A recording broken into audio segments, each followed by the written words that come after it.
Good morning, happy Monday. Here we are. All right. So I got an email from Shaun. His voice is still not well. So what we said was I'll stick with you guys for this week, and then we'll kind of reevaluate at the end of the week. So we'll be meeting here, and we'll just kind of keep plugging away through this material, and then we'll see by the end of the week how he's feeling. Okay, so just as a quick review from last day, right, we were talking about lines. So we talked about the slope, which was y2 minus y1 over x2 minus x1, right? This is the slope through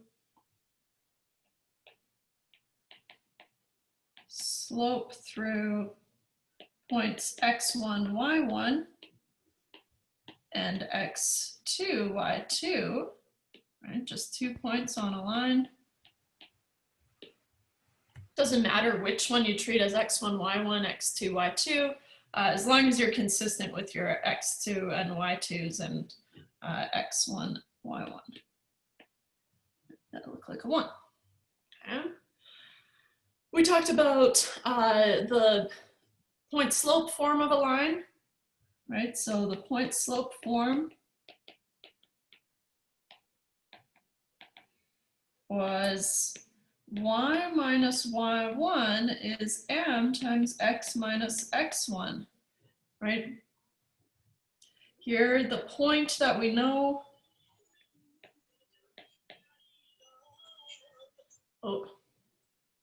I am going to mute everyone here. Hopefully it doesn't mute me. I think we're okay. And yeah, okay, good. Looks good. All right, so the point that we know, given some point x1, y1, right? And then the slope is m. Right. And so we did some examples where you use the point slope form. We drew some lines. Remember, you only need 2 points on a line. It's helpful if you figure out kind of 3 points just to make sure that you're drawing the right line. We check these lines in Desmos, right? So we'll keep using Desmos just to kind of check our work and make sure we're on the right track. Because I find that that's really helpful if you're able to kind of confirm that what you're doing is correct, right? So we also talked about the slope-intercept form of the line.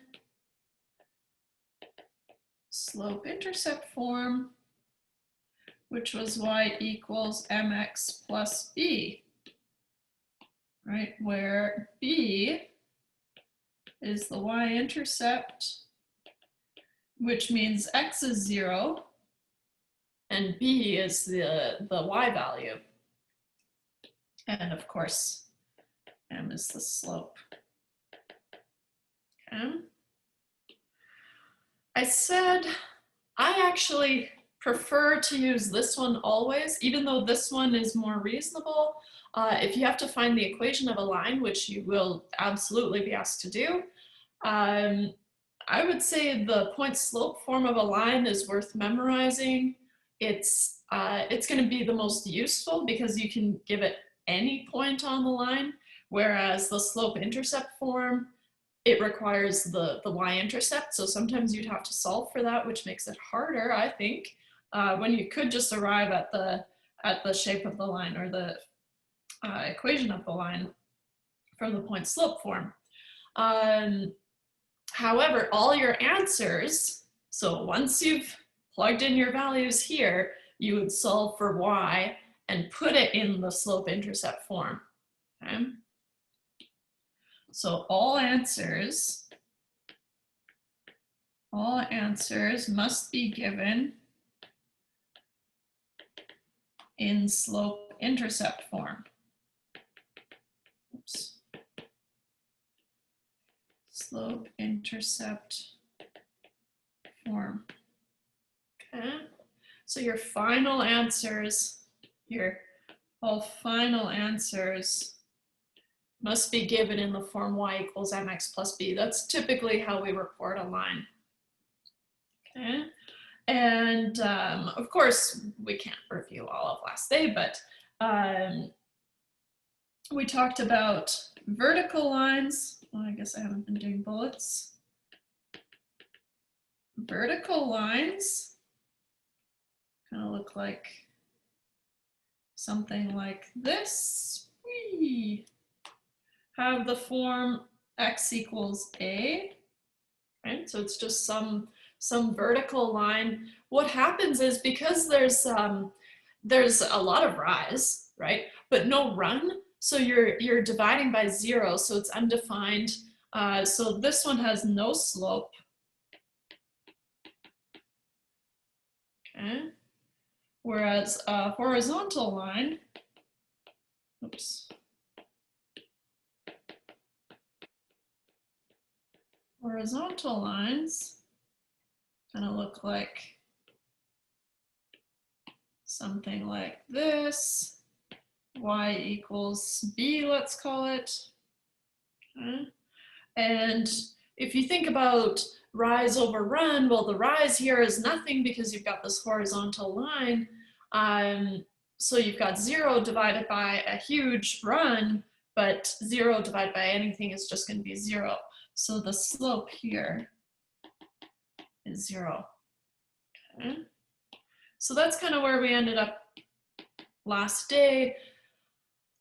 We're going to keep going and finish off these lines. We have to talk about parallel and perpendicular lines, but then we'll have a really good kind of toolbox for working with lines. So one thing that we should notice is that regardless of how we make our line, here, what we end up having is just a y and an x. So we need to be able to recognize equations of straight lines.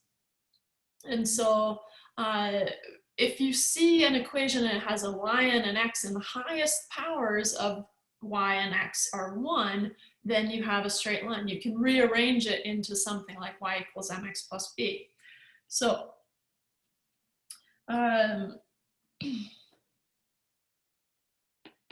equation of a line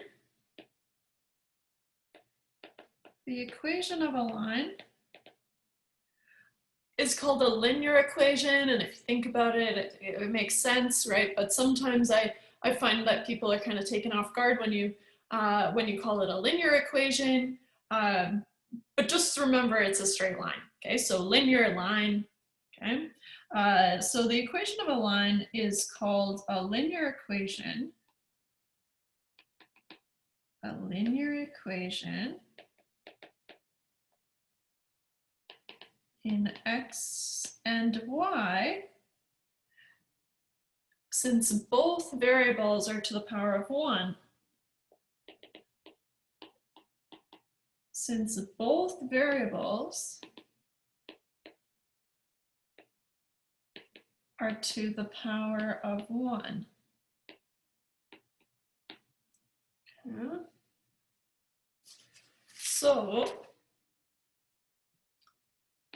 let's do a quick example, because like I said, it's going to be really useful to be able to kind of pick a linear equation out of a crowd, let's say. So are the following linear equations? Are the following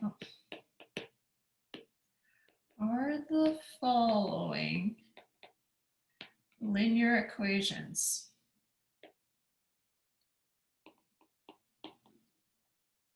First one, y equals 3x plus 2. Yes. I'll write these out and we can go through them.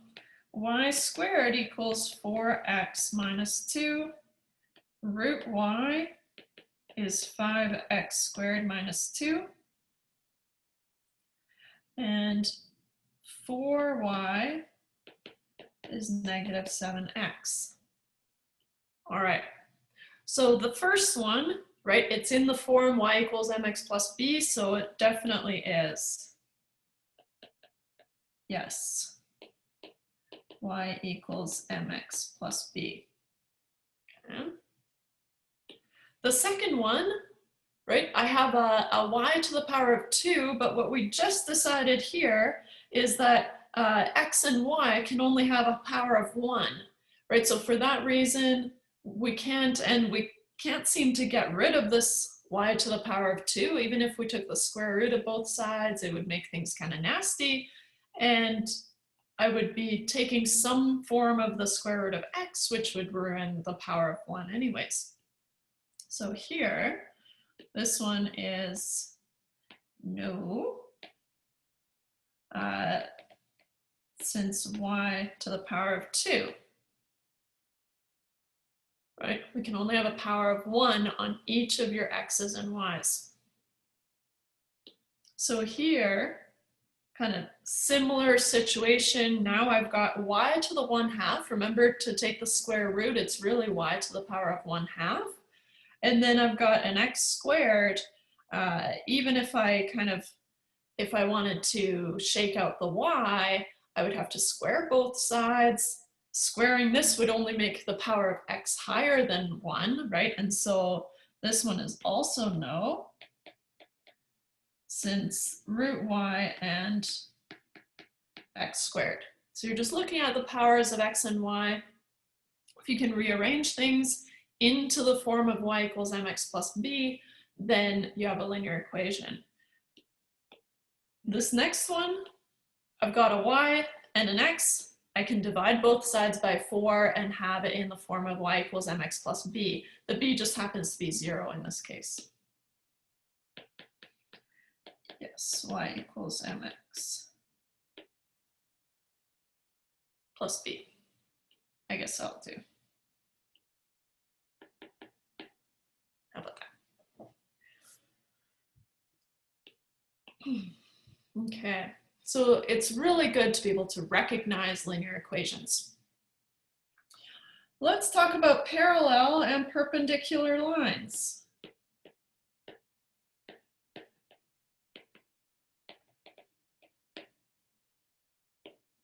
Okay.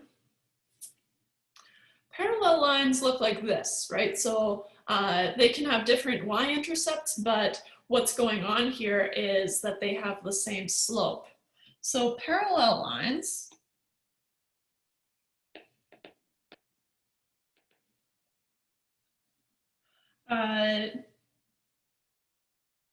two lines are parallel. Two lines are parallel if their slopes are equal. If their slopes are equal. Of course, if it kind of looks like, well, I guess I'll draw my quick little graph here. I would have, now this isn't going to be that great because you can't really draw exactly parallel lines, right? But these two lines would be parallel, and they have the same slope, but not necessarily the same y-intercept, right? Here and here,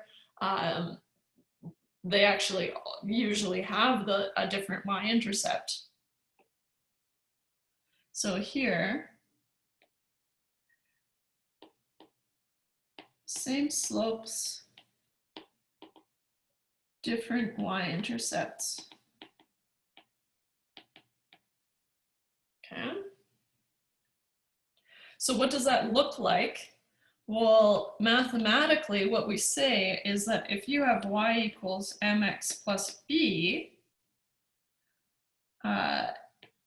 and y equals nx plus c, just generating a new line where the slope m and n, I'm forcing them to be the same this time. So nx plus c are parallel if m is equal to n, right?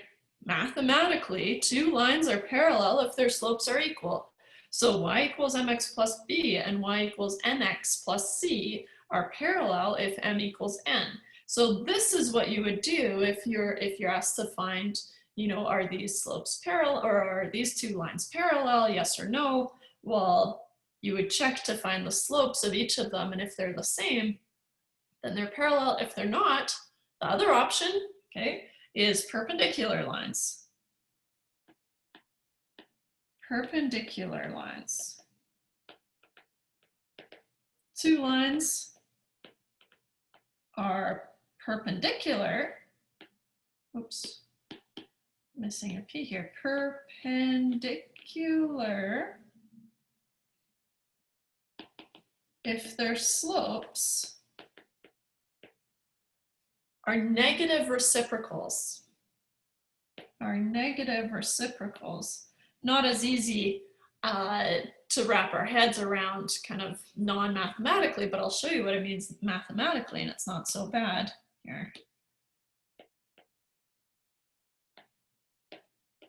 Negative reciprocals. Okay. So y equals mx plus b and y equals nx plus c are perpendicular if m is negative 1 over n. Okay, so here, negative reciprocals, so negative, and then the reciprocal of something is 1 over that. Okay, so the reciprocal of n is 1 over n, and so here we have m. If you're able to show that the slope of one line is negative, the negative reciprocal of the other line, then they're perpendicular. So if they're either equal to each other or the negative reciprocal of each other, they're either parallel or perpendicular, right? Otherwise, we know some lines are not necessarily parallel or perpendicular, right? And so what we're looking at here for perpendicular, I'm gonna try my darndest to draw a nice line here. Okay, and then from here,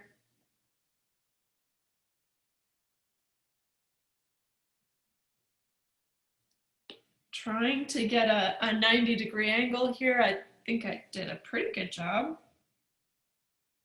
Okay, so these two lines are perpendicular, right? Like this. So there are a couple of questions we could ask around this, right? But it all hinges on knowing, oh, thought I was in pointer mode, knowing that parallel means they have the same slope, perpendicular means they have the negative reciprocal, or m is just 1 over n, negative 1 over n. Another way you could check this is take n times m, and if it equals negative 1, right? So that could be useful too. Or if mn is equal to negative 1. Often this is more useful if you have to find the slope that's perpendicular, right? If you have to check that they're perpendicular, sometimes this is a little bit easier. Notice all I've done is multiplied the n over to the left-hand side, m times n. If it's equal to negative 1, then you have perpendicular slopes. Okay. Let's do an example. Find a line. Oops. Find a line parallel to y equals 4x plus 2, passing through the point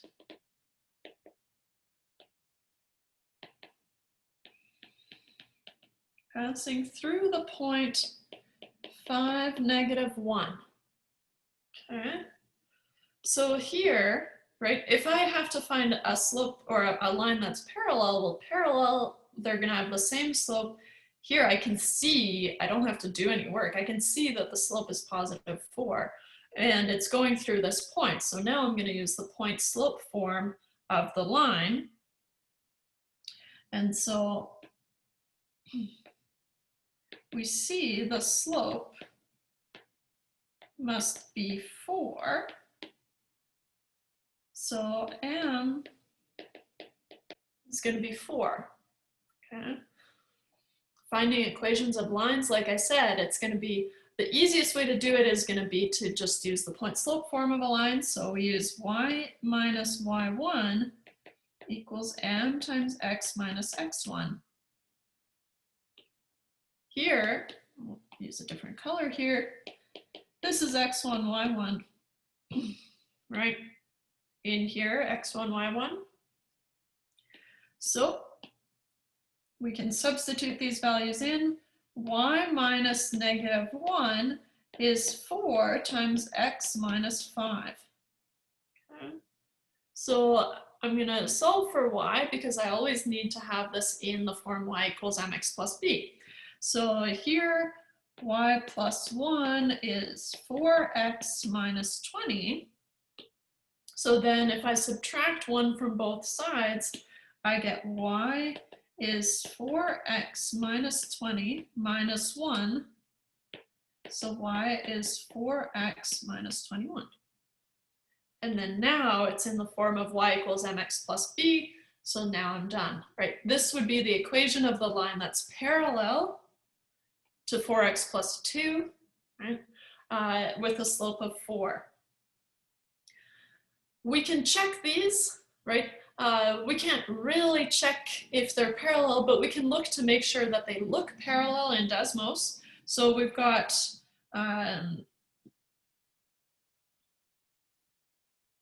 4x plus 2, I think it was. Yep. And then if I do another line, 4x minus 21, looks like that. They look pretty parallel. So like I said, we can't really confirm that they're parallel beyond this, but they do look parallel. Even when I zoom out here, they never seem to be crossing at any point. So nice. Let's see here. How about another example? Working with perpendicular instead, a little bit trickier, right? But same idea. We use the fact that it's perpendicular to find the slope, and then we can work backwards and figure out the equation of the line. So find a line perpendicular to y equals 3x minus 2 at the point 2, 4. Okay, so at 2, 4, that's where it's going to intersect this y equals 3x minus 2, and it's going to be perpendicular at that point. Okay. So from here, right, we've got the slope of this guy. It's already in the form of y equals mx plus b. There can be cases where you have to solve and kind of simplify into the form of y equals mx plus b, but in this case, it's nice. It's already been done. So here, m is going to be 3. Okay. The slope of a perpendicular line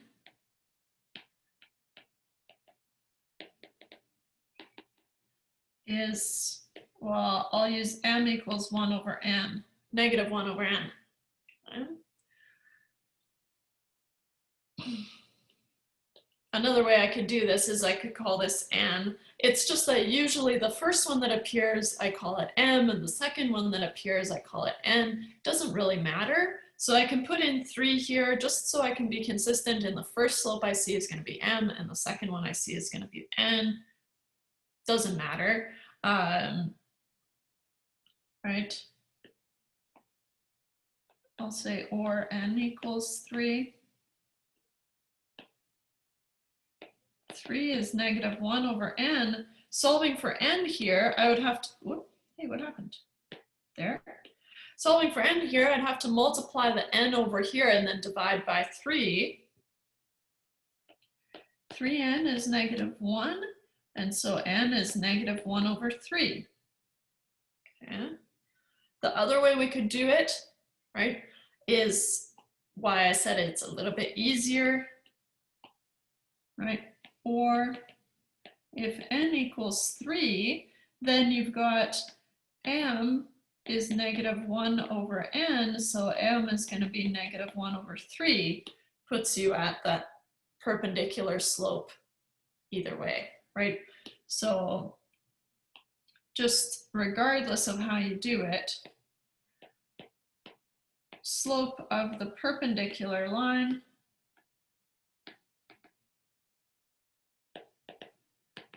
is -1 over 3, regardless of how you get there. Okay, so now you know the slope of the new line that you're trying to find, and you're also told that it has to go through the point of 2, 4. So now you have the slope and you have a point. Again, we're just going to use the point slope form of the line and say, okay, well, y minus y1 is m times x minus x1. Here, I just wanted to make a note. This isn't necessarily the m, right? If you called this m up here, then it's going to be n, but it's the slope of the line,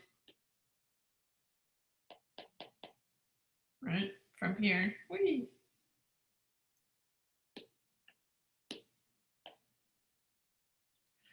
And then up here, this is going to be x1, y1. Okay. So y minus 4 is -1 over 3 times x minus 2. I can expand this in, and I can move this 4 over to the right-hand side by adding 4. So I get y minus 4 is -1 over 3x plus, right? -1 over 3 times -2 is plus 2 over 3. Now I'm going to add 4 to both sides. So y is -1 over 3x plus 2 over 3 plus 4. I need to get this over a common denominator before I can simplify this, right?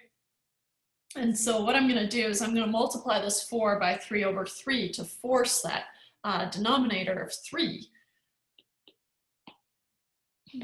So times 3 over 3 to get the common denominator.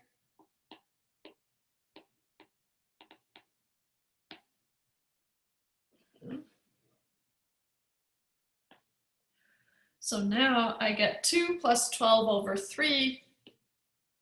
So I get y is -1 over 3x plus 2 plus 12 over 3. So y is -1 over 3x plus 14 divided by 3. Okay. That's the equation of the line that's perpendicular to this first one here. Perpendicular to 3x minus 2 at the point 2 and 4. So let's have a look at what this looks like in Desmos. So I'm going to graph 3x minus 2.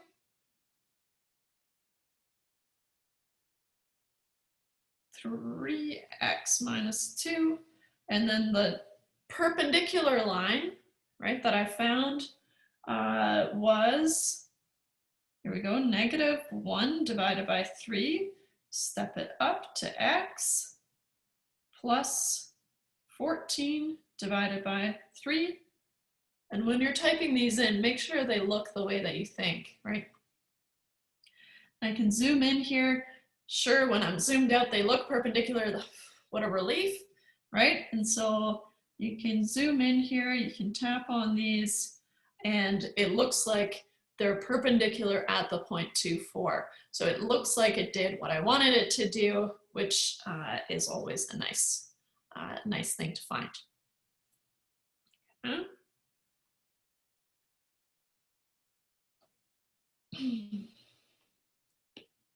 Okay. Let's talk about another example. We haven't really talked about x or y-intercepts, except we know that the y-intercept is when x equals 0 and the x-intercept is when y equals 0. Okay, so find the x and y intercepts of the line 4x minus 2y equals 8. Now there are a couple of things I want to talk about before we actually do that. Is this a linear equation? Yes, it is. I've got an x and I've got a y, or at least I can simplify it to just an x and a y. And I can rearrange this and solve it and put it in the form of y equals mx plus b. So it is a linear equation. And so let's just talk about what the x-intercept is and what the y-intercept is. Right. Just refreshing our memories here. This is the y-axis, this is the x-axis. Okay. So the y-intercept here, right, it's where it crosses the y-axis. So this is where x is equal to 0, right? Here, in order to be on the y-axis, you have to be at x equals 0. So that's what you're going to use to find the y-intercept. So the y-intercept is where x is equal to 0. The x-intercept, this is the x-intercept where it crosses the x-axis, right? But that's going to be where y equals 0. Is where y equals 0. Okay. So you keep those two things in mind, and that's going to be true for any x and y intercept. The x-intercept is where y equals 0, and the y-intercept is where x equals 0. So in this case, right, if I want to find the y-intercept, I'm just going to let x be 0 and solve for y. So the y-intercept is, and I'll just remind myself, where x equals 0. So 4x minus 2y equals 8. If I let x be 0, 4 times 0 minus 2y equals 8. So I get negative 2y equals 8. So y must be 8 divided by negative 2, putting me at negative 4. Okay. So it crosses the y-axis at negative 4. The x-intercept is where y equals 0. So we have 4x minus 2y equals 8. It's always a good idea to write out your original equation and then fill it in. So I know it's tempting to fill it in right away, but for someone who's checking your work, or even if you're going back over your work, it's going to be really confusing if you don't know what you started with, right? Or how can you be sure that you put in the right values?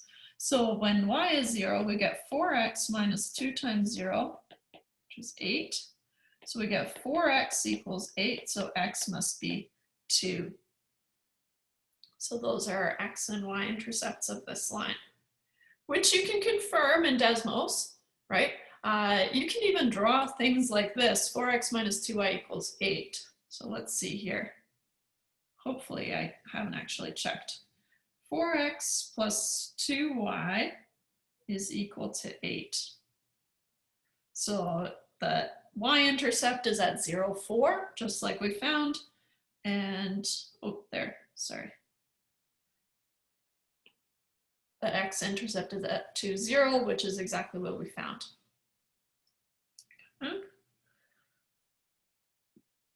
Okay.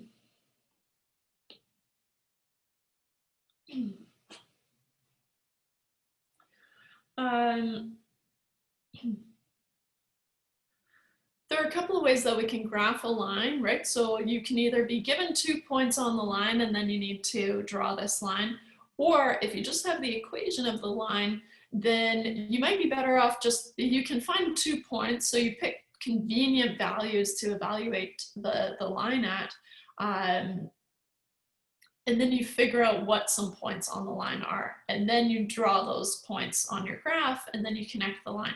So in order to draw a graph of a straight line, in order to draw a straight line,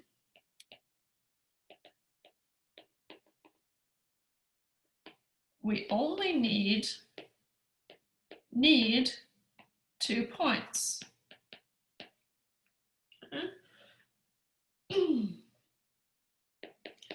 The first scenario is if given 2 points,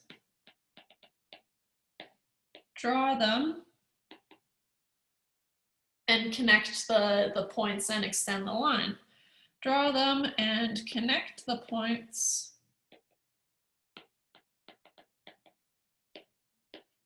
and extend the line. And I'm going to say and extend the line using a straight edge, right? You should, I'm not going to say ruler, but you could even use something like the edge of your calculator, right? Any sort of straight edge to make sure that you're connecting these 2 points, and then you draw your line and extend the line, and then you've drawn this line. So that's the easy way, using a straight edge. Oops. Using a straight edge. Second option is if you only have an equation, right? So you don't have points yet, but you know you need 2 points in order to connect and draw them, connect them, extend the line. So if you're only given an equation, you have to find points on the line. So if you're given the equation of a line,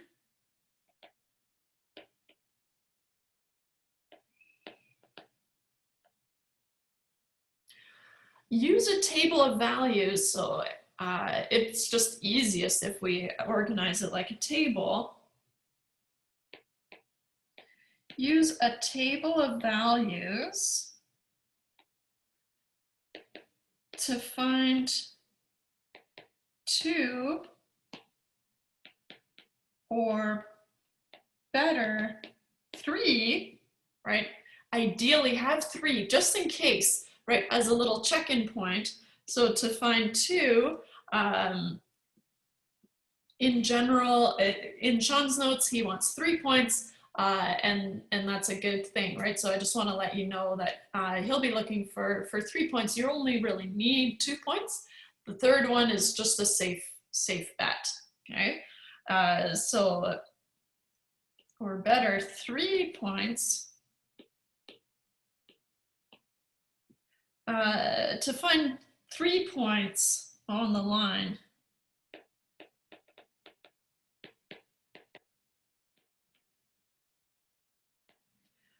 right? Pick, I'll say convenient values of x. Okay. And you'll see what I mean here in this example. So for example, draw the line of y equals 3x plus 2. Okay. So here, between these 2 options, I don't have 2 points. I have the equation though, so I'm going to make a table of values. And I'm going to find 3 values. So I'm going to pick 3 values of x, figure out what the value of y is on the line, right, using the equation, and then I can draw those and connect those points. So what I do in a table of values is I need 3 x's, so I'm going to make room for 3 x's here, and I'm going to evaluate y equals 3x plus 2 in the next column. So what I mean by convenient values of x, you don't want to do x is 21 or something weird like that unless it's maybe x is divided by 21, then that might be a good option.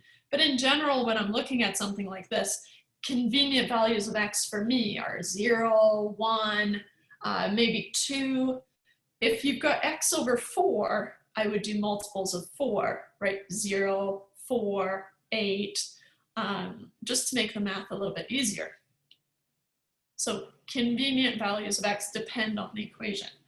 So I'm going to pick x equals 0, 1, and 2.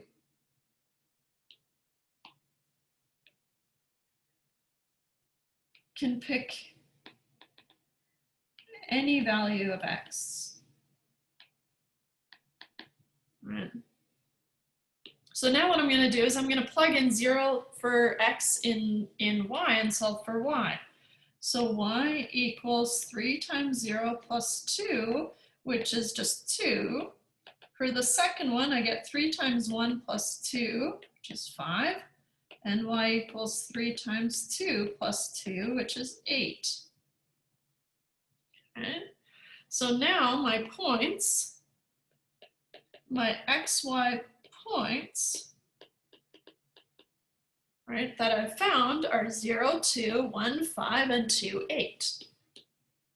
So I have 0, 2, 1, 5, and 2, 8 are all on this graph.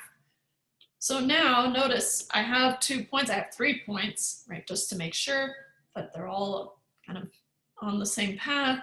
But now I'm back to that situation where I'm given 2 points. So now I'm going to draw them and connect the points and extend the line. So I'm just going to do a quick sketch here. Looks like 0, 2. So when I'm drawing this, to figure out my axes, right, I want to make sure, okay, 0 goes from 0 to 2, so that's fine for this line, and then, or for the points that I've picked and need to draw.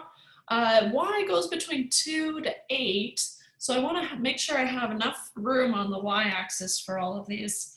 And so I'm going to have something that looks like this. 2, 4, 6, 8. Let's do that. How convenient. And then kind of bad, but I'm going to do different scale on the x-axis. 1, 2, 3, 4. I'm just sketching it. It's okay. All right. So 0, 2, 0, 2 is here. And you should label them when you put your points on here, just so that when you're looking back and you're saying, hey, that's not 0, 2, that's 2, 0, for example. In this case, it is 0, 2, so we're fine. 1, 5. 1, 5 would be approximately here. 2, 8 would be at. So notice how, okay, you can connect any 2 points and make a straight line. But notice how having the third point just confirms that it is the right straight line, right? So it does look like, obviously my axes are off, so I just sketched them out. So it might not make an exactly straight line, right? But what I'm gonna do is I'll use another pen as a straight edge. Okay. Use a different color here. And I'm going to connect these points and extend the line. So it doesn't look that good, but like I said, we're just sketching these axes to see what it would look like, right? We can confirm in Desmos 3x plus 2. So you get 3x plus 2. Well, first off, it crosses the y-axis at 0, 2, and then if I trace along here, oh, it won't let me do it. What were my other points? At 1, 1, 5, yeah, I had it there, and then if I go to 2, 8, right, so all those points are on there, so it's good, I drew the right line. All right. So that's the end of chapter 1. End of chapter 1. I'm squeezing it in because I've got a page break here. So I just wanted to have it all on the same page. Are there any questions before we get into chapter 2? Chapter 2 I got is, one. oh sure, yeah, hit me. It's regards to like assignments. If one's going up at any at a point, will you be telling us, or is it on us to check to see if one has been put up? So I'm not the one who's Okay. putting them up, so Shaun will be doing that. But I think he sent out a message last time he put one up, right? Um, For 1.8. I didn't see it, but it might have gone out. Oh, okay. But So there, anyways, yeah. So there should be one available for 1.8, and I'll let them know that we finished 1.10 today, okay, and so there should be one available for 110, kind of today, presumably. okay, So yeah, so it's confusing because Shaun's still doing that part. I'm fair just enough. blabbing. Cool, cool. Thank you. Good. Good, good, good. All right, where were we here? Chapter 2. Oh boy. Chapter 2 is on functions. Wait a second, wait a second, wait a second. Isn't that what we were doing? Well, yeah, kind of. We haven't called them functions, but chapter 2 is kind of weird because we kind of go back over everything that we covered, but now we're calling things functions instead, which they are, and we kind of take it a little bit further, just in the function direction. So first we have to establish what is a function, and so that's what we're going to do today. And then we're going to be working with functions instead of equations or expressions like we've been working with. But they're all the same, right? So they all behave the same, and it's just calling them functions makes them a little bit more sophisticated. So chapter 2 is called functions. Pretty sure that's all it's called, yeah. And even section 2.1,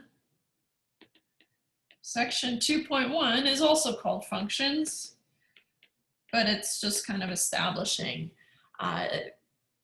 some terminology around functions, but also what is a function. So we'll start with what is a function.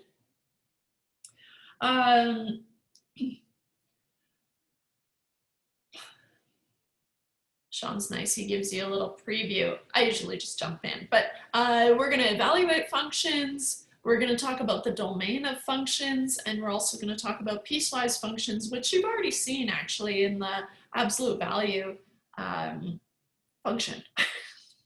We've already seen functions, we just haven't called them functions. So,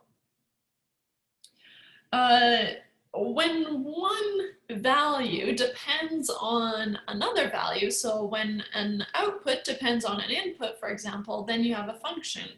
So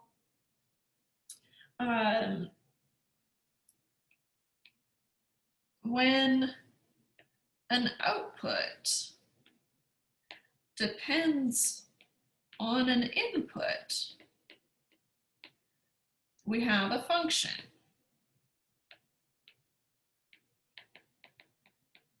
Okay. Specifically, what we say is that, okay, a function, there are going to be some graphs that aren't functions, and so we're going to talk about that. But a function takes a value of x and gives you some value f of x. So f of x is called a function. So f of x, we read it as f of x. In general, whenever you see something smushed up against brackets like this, you can read that as whatever's on the outside of whatever's on the inside, right? So if you have something like, I'll make it look like a Q, Q of t, right? You could even do weird things like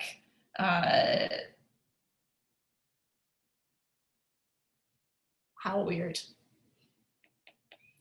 Smiley face, the exclamation mark. That's not a function that we're going to deal with, but we need to be able to read these things, right? And be able to kind of have fun with it. So here, this is the smiley face of exclamation mark. They're not going to do that, but all of these are functions. It takes some value of x and it produces some output f of x. So a function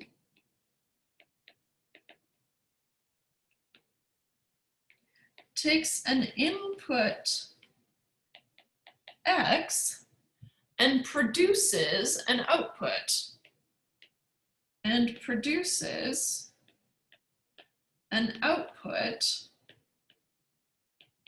f of x. Okay. So it takes some input and produces some output.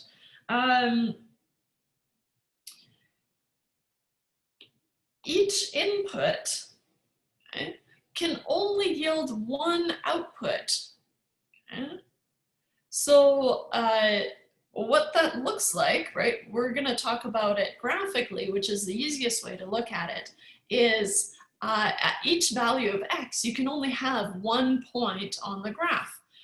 So here, we can define a function.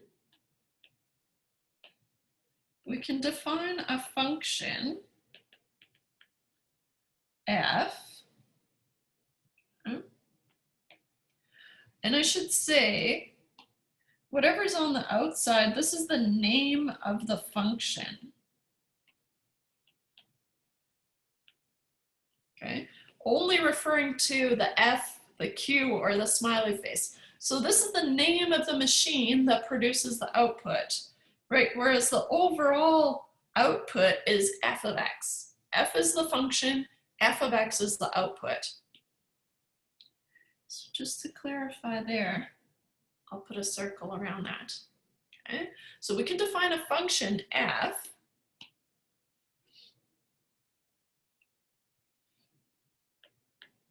as a rule, and I tried to smush that into one word, which it's not, as a rule that assigns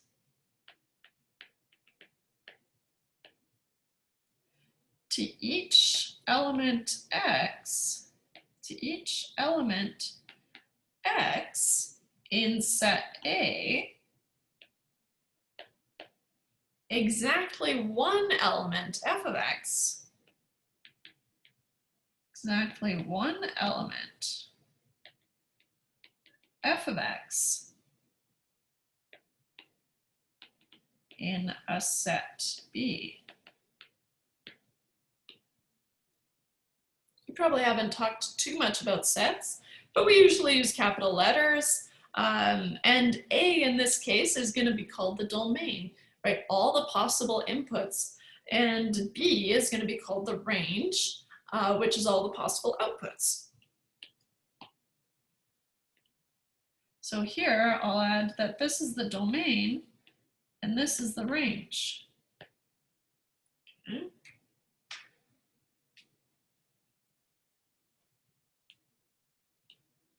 So the domain is all the possible inputs, right? Because it says, so we can define a function f as a rule that assigns to each element x. X is the inputs in set A, so all the x's in A are the domain. Exactly one element f of x, which is the outputs in a set B. So the domain is all possible inputs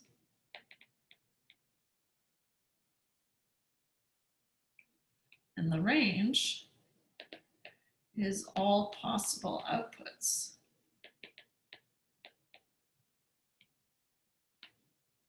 Okay.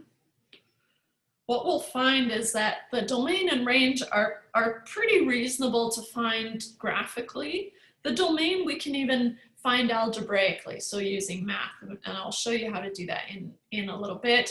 I suspect that Shaun has already talked about the domain, maybe not the range quite yet, but the range is just all the possible outputs. Okay? And so what this thing looks like, right? A function is a role, so it assigns to each element x in the domain exactly one element f of x in a set B. So what we have is usually we use these kind of graphs here. In fact, maybe I'll steal it. Oh, if I can find it here. Steal it from my own notes.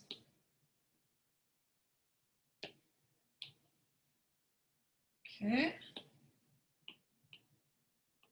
Paste it here. So pretty classic to use these little kidney bean shaped things to represent sets. And so what we're saying is that if each input goes to some sort of output and only one output, even if 1 and 2 produce the same output, that's allowed, okay?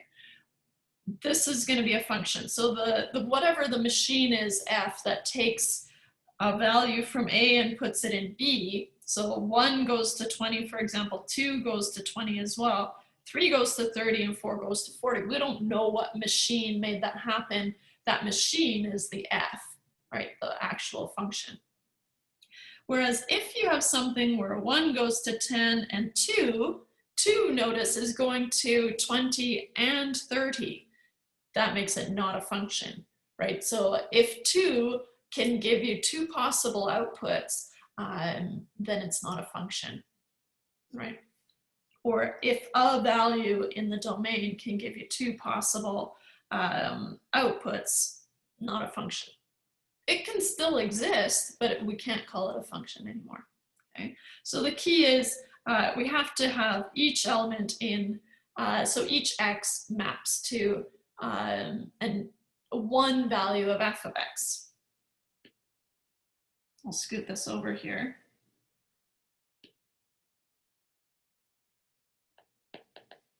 Each value of x can only map to one value of f of x for it to be a function,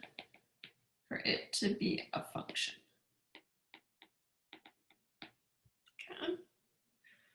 And we'll come back to that, especially when we look at it graphically and to see what that would look like. Okay? But for now, let's just talk more about some functions.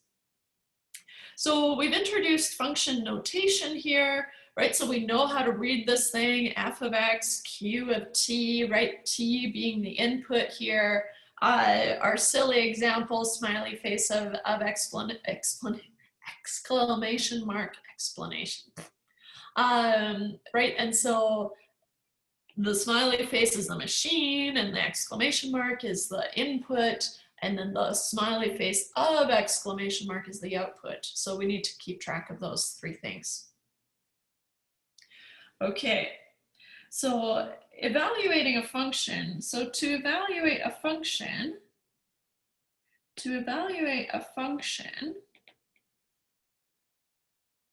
you plug in the value of x everywhere that you see the independent variable x, okay? So we're just calling it the independent variable because it's the input. So to evaluate a function, plug in the value into the equation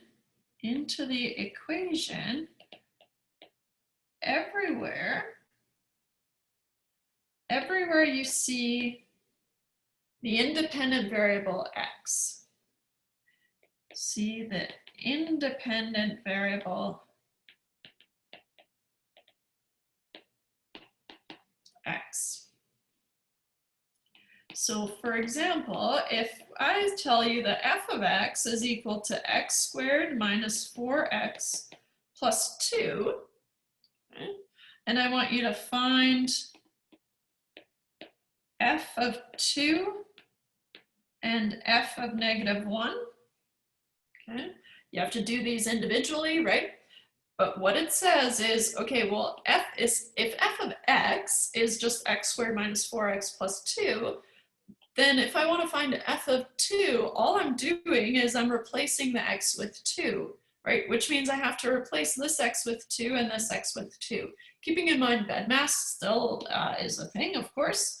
And so f of 2 is going to be 2 squared minus 4 times 2 plus 2. I can simplify this, right? So I get 2 squared is 4 minus 4 times 2 is 8 plus 2.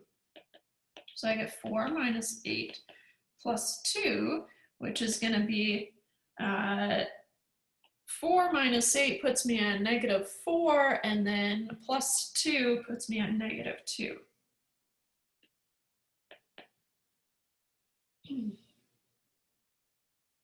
Let's type on here. Okay. How about the next one? If I have to find f of -1, all I'm doing is I'm replacing the x's with 1's, keeping in mind that whatever I have in here goes in as a group, which we'll see in the next example. Yeah. So f of -1 is -1 squared. Notice that the -1 is all squared. That's going to be really important, because if you forget your brackets in your calculator, right, -1 to the power of 2, if you try that, you might end up at -1, right? That's wrong. Remember, when you square a number, it becomes positive, but also we want to put brackets around the -1 and then square it, so you should end up at +1. So you want to be really careful that you treat it as one thing. And then -4 times -1 plus 2. So -1 squared is 1. -4, so -4 times -1 actually puts me at +4 plus 2. So 1 plus 4 is 5 plus 2 is 7. Okay.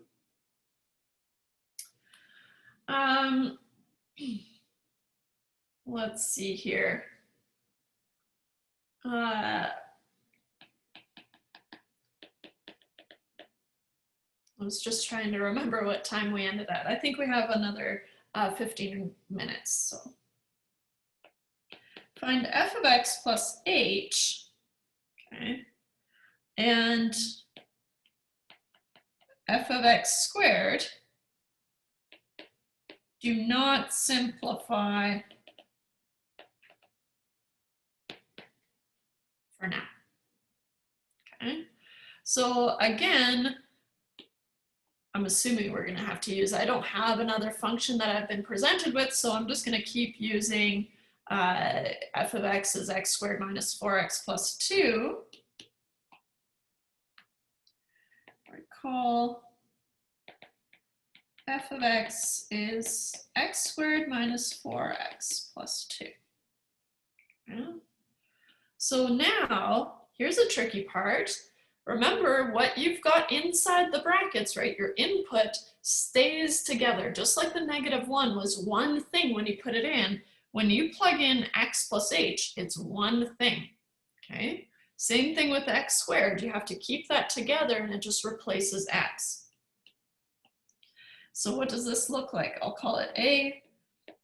F of x plus h is going to be, okay, so I've got my f of x. Now I'm replacing my x's with x plus h. So just being really careful. X plus h, then square it. Also remembering x plus h squared is x plus h times x plus h. So bringing that square in, you can't do that if you're adding or subtracting in here, right? Just a mental block, right? So -4 times x plus h, and then plus 2, right? So notice the x plus h just replaced each of these x's. We're not going to simplify this because it said do not simplify. We just want to look and see what does this thing look like. Part B, f of x squared, pretty similar. right? Wherever you see an x, you're going to replace it with x squared as one thing. So what you have is x squared squared minus 4 times x squared plus 2. X squared squared, we're not simplifying, but x squared squared would simplify to x to the 4th, right? 2 times 2 minus 4x squared plus 2. So we could easily simplify this, but we're going to leave it. Because it said, do not simplify. All right.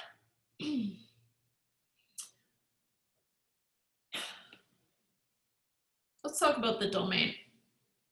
Okay. As promised, we were going to talk about the domain, and we'll see how we can find the domain algebraically in a little bit, but for now we're just going to look at the graphs of things and figure out what the domain might be and the range. So the domain, actually, let me put this on a fresh page here.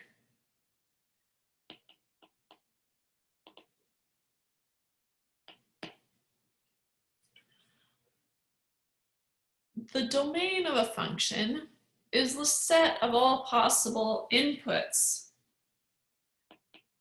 The domain of a function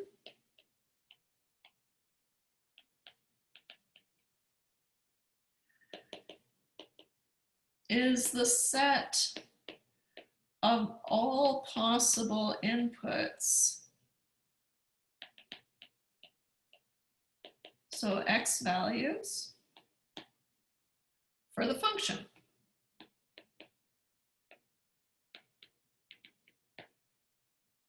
Okay. And then the range is all possible outputs of the function. The range is all possible outputs of a function. Okay. So I'll just underline these here because we need to keep track of those.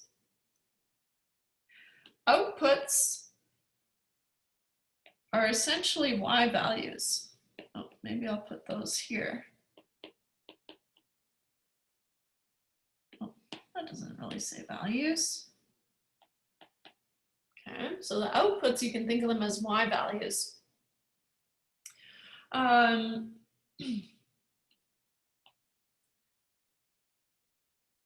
Like I said, the easiest way to find the domain and range of a function is just to look at the graph of this thing.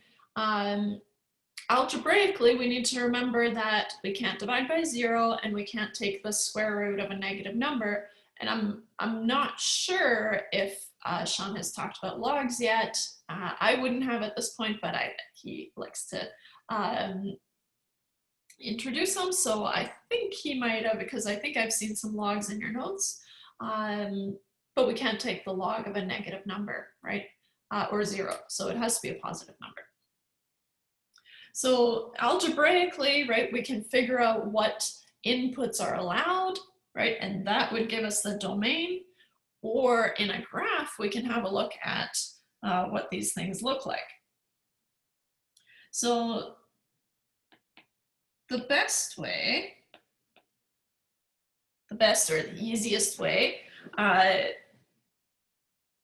to find the range of a function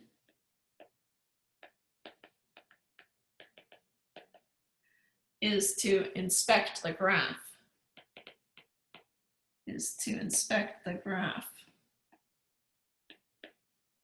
Okay. The range is a little bit harder, right, than the domain. The domain, we just figure out, okay, well, what values of x can I have in this function? The range is all the possible outputs, which might not be that easy to grasp. And so that's why if we graph it, then we can have a look and see what the range might be. So consider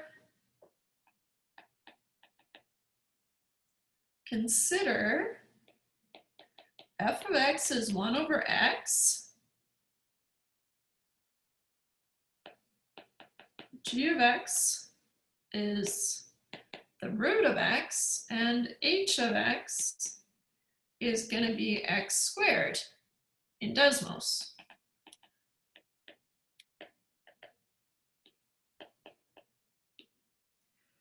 Okay, so we're going to draw each of these in Desmos and figure out what the domain is and the range.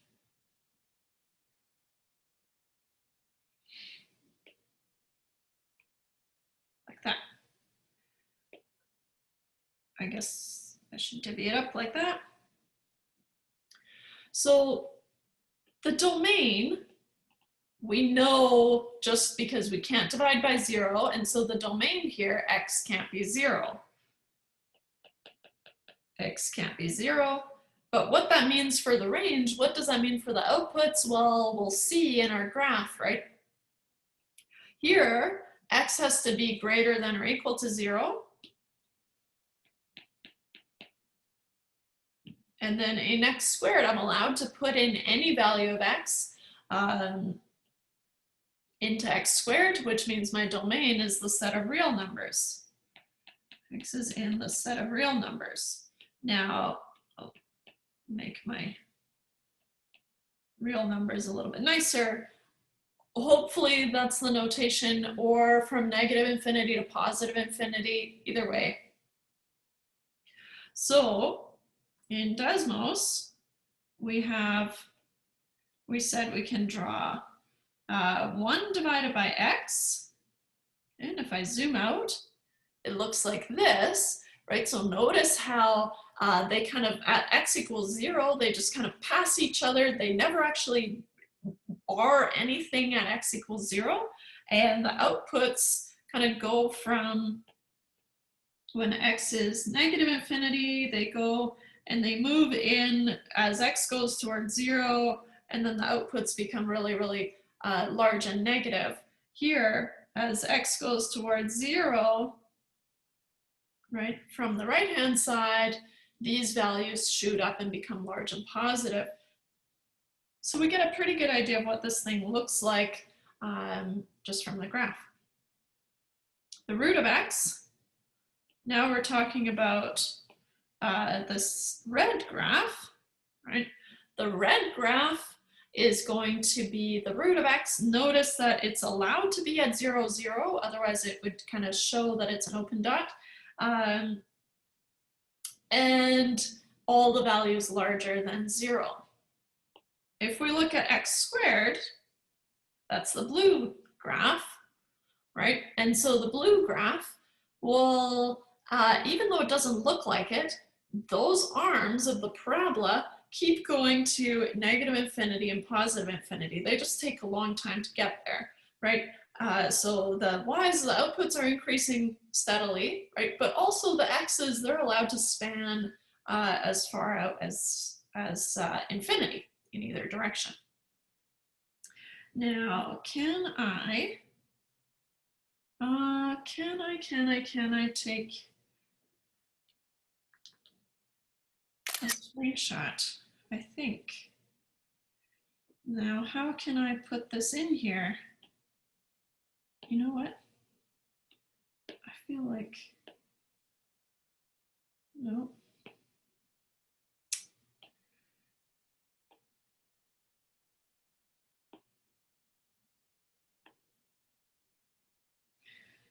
Halloween pictures. This one's way more boring.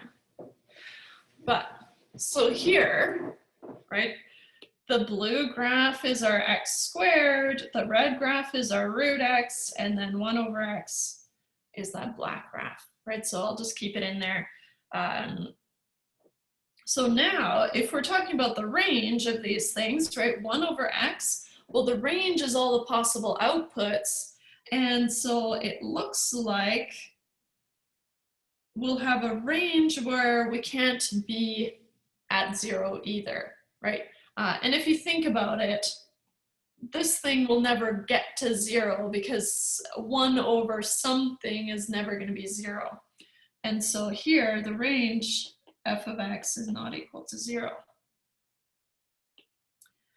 For the root, it looks like the outputs here, because it includes 0, 0, the outputs can be anything larger than 0, right?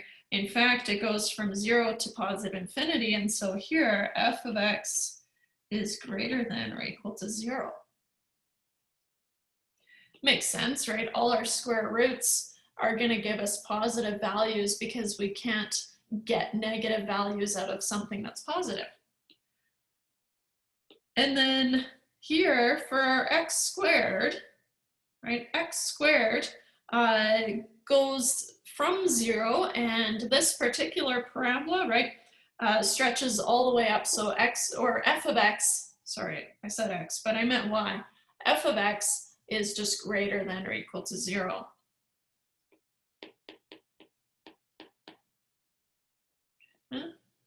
So for the range, we're talking about f of x and how these outputs behave.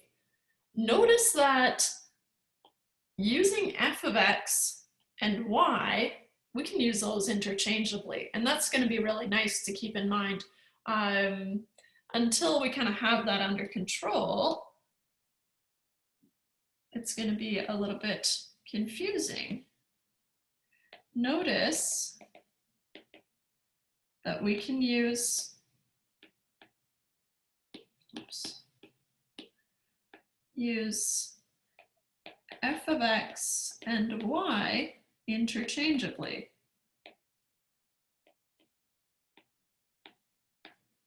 Okay. So that's going to be really helpful, right? The outputs are our y values. That's easier to think about, especially because we're so used to our xy coordinate system. And so we can use f of x and y interchangeably. Okay, so I think I'm out of time, but that was a pretty good introduction to functions. The only thing we have to talk about is piecewise functions, but I'll pick up on Wednesday. Any questions? I'm sure I'll think of something at an inopportune moment. You can always, I mean, you can ask Shaun, or I think you should be able to email me through Moodle if you have a question. But otherwise, Sounds I'll good. see you guys on Wednesday. See you Wednesday.